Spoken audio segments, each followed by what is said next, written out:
In 1944, Martin Volkov held 2,000 Hungarian pengos that would soon be unable to buy a single loaf of bread, proving that the greatest threat to your wealth isn't the market crash itself.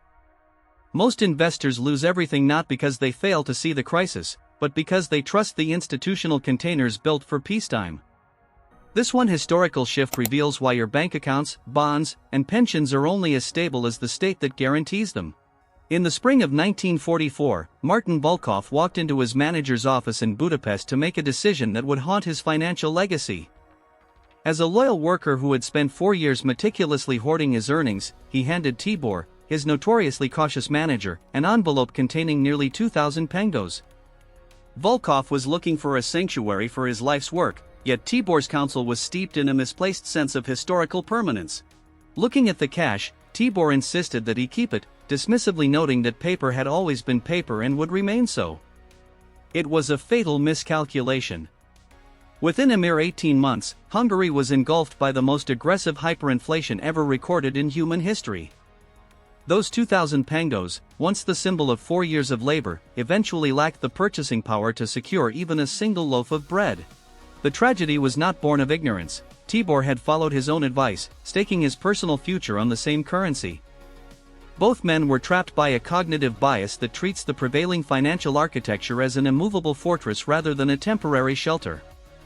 They viewed their wealth as a liquid asset, but they failed to realize they were pouring that liquid into a cracked vessel. This highlights the vessel fallacy. Investors often mistake the strength of their savings for the strength of the institution holding them. Every bond, pension fund, and insurance contract is essentially a fragile covenant with a functioning state. When the state fractures, these promises do not merely fluctuate in value, they evaporate quietly and legally. The numbers remain etched on the ledger, but the underlying social contract that gives those numbers life simply ceases to exist. Consider the chaos of the Spanish Civil War between 1936 and 1939 to see this reality in motion. As the conflict intensified, the Republican government in Madrid physically transported 510 tons of the nation's gold reserves to the Soviet Union. This left ordinary citizens holding assets denominated in a currency that was being fought over by two rival regimes. In such a collapse, pre-war status becomes irrelevant. Survival favored those who held sovereign assets, wealth that functions independently of a central authority's permission. While a banker clutched certificates tied to a dying administration, a farmer with clear title to his land possessed the only true wealth left, a self-sustaining engine of value that required no official stamp of approval to feed a family.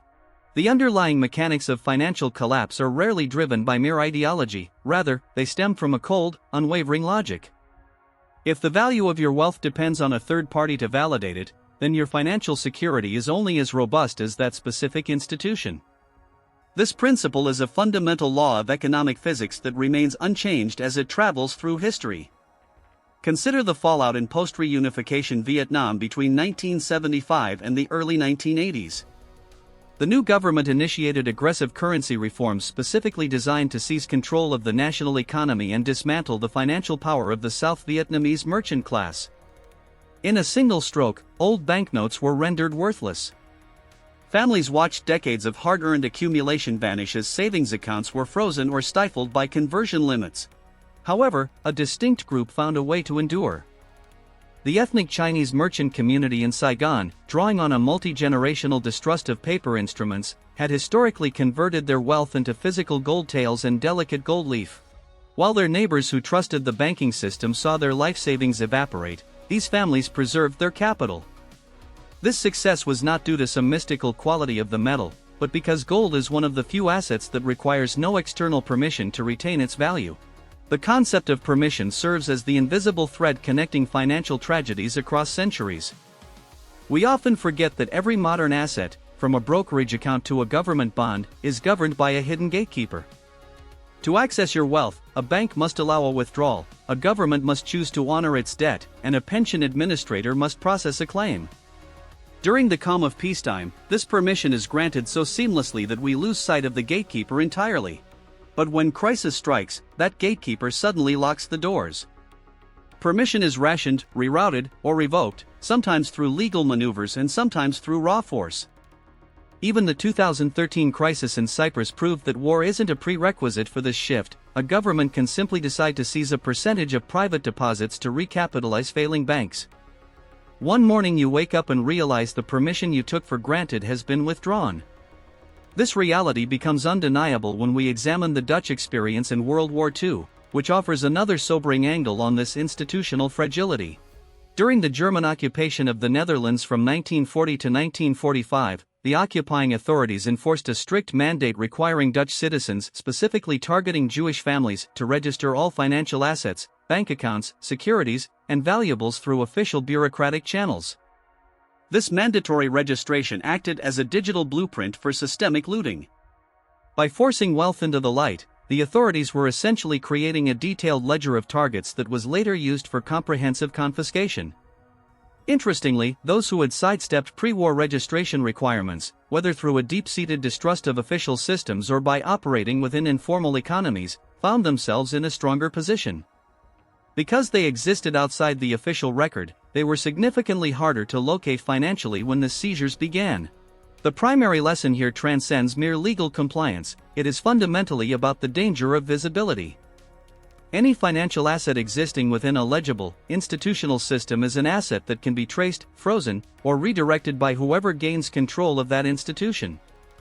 In this light, every account number functions as a precise GPS coordinate for your capital, and every registered holding serves as a verifiable physical address for your wealth. During the stability of peacetime, this extreme legibility is marketed as a premier feature. It is the mechanism through which banks provide protection, governments offer insurance, and systems ensure that deposit guarantees find their way to you during minor disruptions. However, once a state of war or systemic collapse takes hold, that same legibility transforms into a crushing liability. The exact same infrastructure that seamlessly routes a paycheck into an account on a Friday morning is the one that delivers a freeze order to that same account on Monday. The technical process remains identical. The underlying system does not change, only the instruction given to it does. History shows that no single ideology or political system has a clean record in this regard. The Soviet-aligned government in Vietnam, the democratic leadership in Cyprus, and the fascist occupiers in the Netherlands all utilized these same levers. Even in Hungary, where a nationalist government allowed wealth to vanish through gross fiscal mismanagement rather than active confiscation, the result for the citizen holding a worthless banknote remained the same. This structural pattern repeats because human societies, regardless of their stated values, respond to existential fiscal stress with the same predictable sequence of moves, starting invariably with the imposition of capital controls to prevent wealth from escaping the country. Once the initial gates of capital control are slammed shut, the financial landscape undergoes a radical transformation where digital wire transfers are abruptly blocked and foreign exchange is strictly rationed. At this stage, national borders cease to be merely physical lines on a map. They effectively become high financial stockades designed to trap wealth within the state's reach. This is followed by a second, more insidious maneuver: currency devaluation. Whether executed through official decree or the creeping erosion of inflation, the objective is to shrink the real weight of what the government owes. It is a mathematical sleight of hand where the face value of the debt remains a static figure, but the actual purchasing power of that number is hollowed out from the inside. As the crisis deepens into its third phase, the trap for institutional assets finally springs. Capital held within the traditional system faces heavy-handed taxation, account freezes, or forced conversions at punishing rates. In the most severe cases, assets are simply swallowed whole by the total collapse of the institutions themselves. Paradoxically, the fourth phase of this cycle is the one most conspicuously absent from the narrative of standard history textbooks. It involves the survivors, those who recognized the predictable choreography of collapse and acted early. By positioning a portion of their wealth outside the institutional permission structure, often through physical holdings or assets in foreign jurisdictions that require no third-party validation, these individuals successfully preserved their economic vitality while others were wiped out. This perspective is far from a fringe conspiracy theory. It is a documented administrative reality found in central bank archives, post-war economic commissions, and the candid memoirs of finance ministers who, decades later, admitted to implementing these very measures. Understanding this history is not an invitation to succumb to fear. Fear is a poor advisor. It triggers the kind of panicked hoarding and impulsive decisions that lead to years of regret. Instead, it is about examining the cold architecture of your holdings. Every asset you own is defined by a binary reality. It either depends on a fragile institutional chain or it stands alone. Those that require constant institutional permission carry a phantom cost that never appears on a monthly statement. This invisible liability is your direct exposure to what happens when the very entity granting you access is captured, compromised, or suddenly ordered by a government to handle your wealth with a completely different set of rules than it used to. Choosing to hold physical assets in your direct custody introduces a specific set of logistical burdens that differ entirely from the digital world.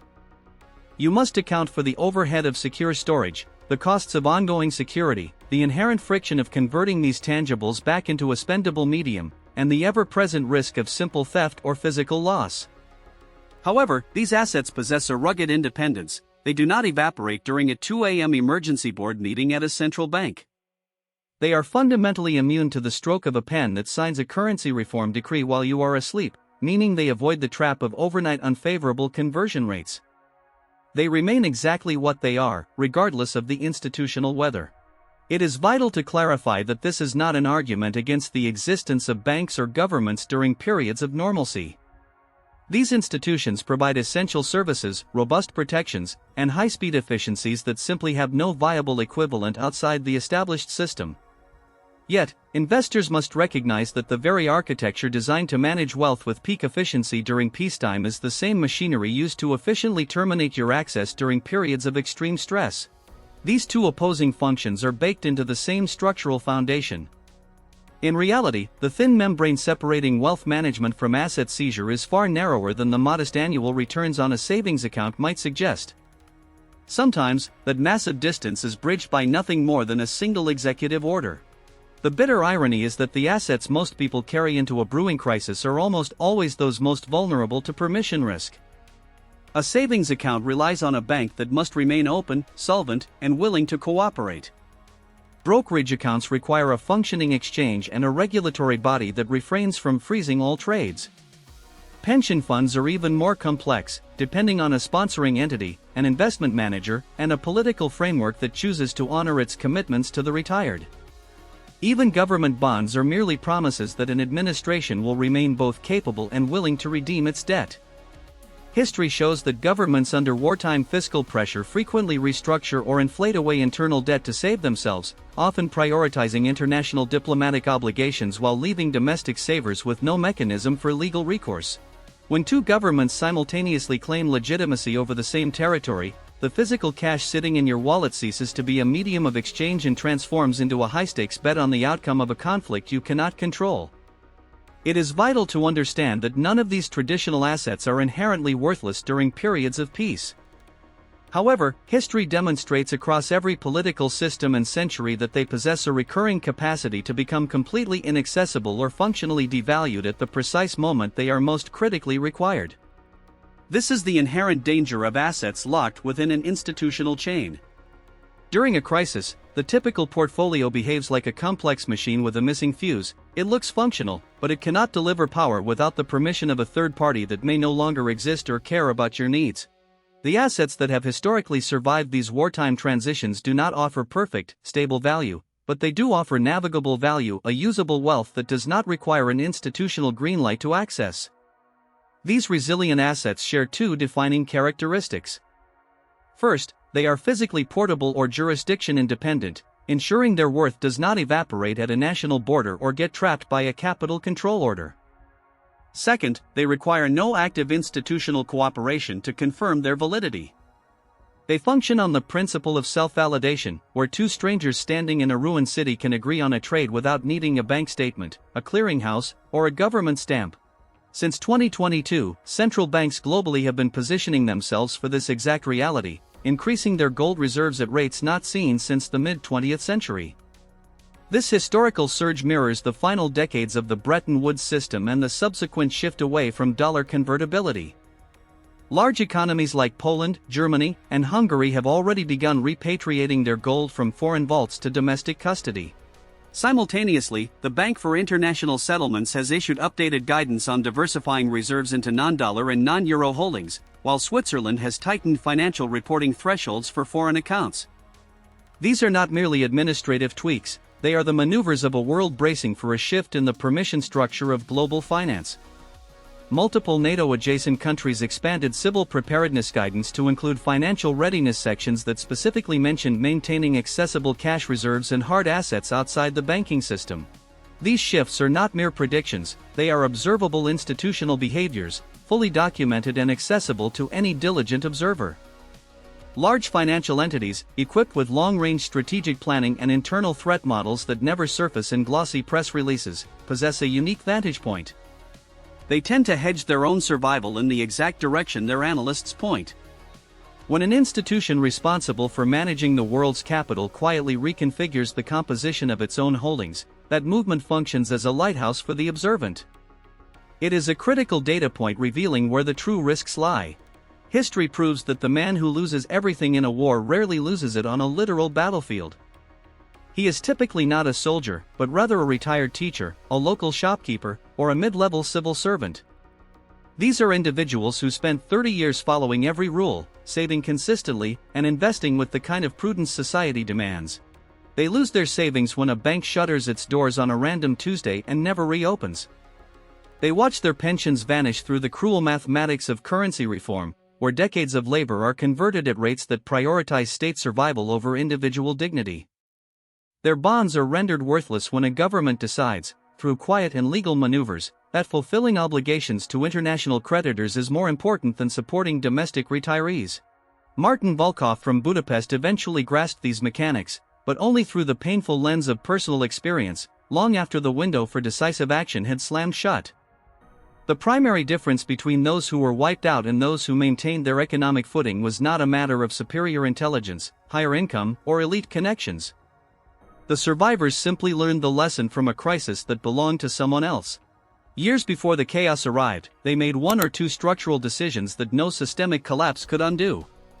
If this level of forensic financial analysis matters to your strategy, subscribe. There is more ahead.